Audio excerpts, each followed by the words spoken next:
నమస్తే అండి. సాఫ్ట్గా ప్లఫీగా టేస్టీగా ఉండే వెనిలా కేక్ తయారు విధానాన్ని చూద్దాం. మిక్సింగ్ బౌల్లో 1 కప్పు వరకు క్వాలిటీ ఉన్న మైదాను తీసుకోండి. దానిలో 1 spoon baking powder, 1/2 teaspoon వరకు బేకింగ్ సోడా వేసి పిండినంతా జల్లించి తీసుకోండి. ఒక మిక్సీ జార్ తీసుకొని సగం కప్పు వరకు షుగర్ని ఫైన్ పౌడర్లా గ్రైండర్ చేసుకోండి. షుగర్ పౌడర్లో 2 నుండి 3 వరకు ఎగ్స్ వేసుకోండి. మీరు స్మెల్ లేని ఏ ఆయిల్ అయినా యూజ్ చేసుకోవచ్చు. 1/2 కప్పు కంటే 1 టేబుల్ స్పూన్ ఎక్కువ ఆయిల్ని వేసుకోండి. అలాగే 1 స్పూన్ వరకు వెనీలా ఎసెన్స్ వేసుకొని క్రీమ్లా వచ్చేంత వరకు గ్రైండర్ చేయండి. బ్యాటర్ అంతా పిండిలో వేసి కలపండి. వీడియోలో చూపించిన విధంగా కట్ అండ్ ఫోల్డ్ పద్ధతిలో కలపండి లేదా ఒకే డైరెక్షన్లో కలపండి. బ్యాటర్ కనుక గట్టిగా అనిపిస్తే 1 టేబుల్ స్పూన్ వరకు కాచి చల్లార్చిన పాలు వేసుకొని మళ్ళీ కలపండి. బ్యాటర్ అనేది ఫ్లోయింగ్ కన్సిస్టెన్సీ ఉండాలి, అంతవరకు కలపండి.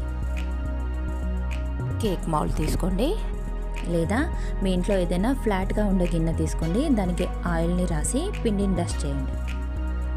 బ్యాటర్ అంతా కేక్ మౌల్డ్లో వేసుకున్నాక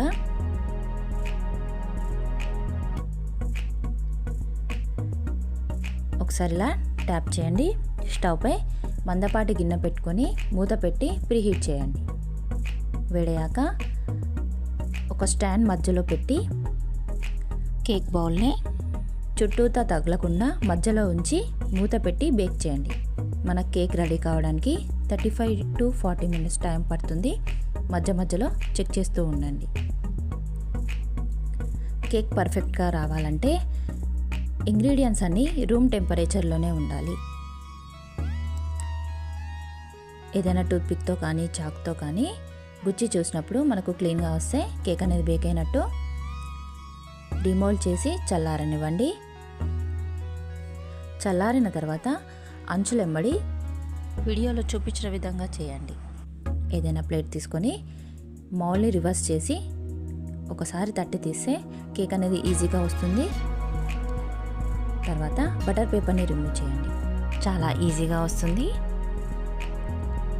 తర్వాత ఒక చాక్ తీసుకొని పీసెస్లా కట్ చేయండి.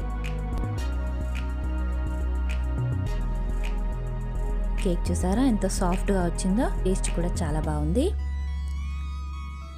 మీరు ఇంట్లోనే ఈజీగా ఇలా కేక్ని చేసి మీ పిల్లలకు పెట్టండి, హ్యాపీగా ఫీల్ అవుతారు.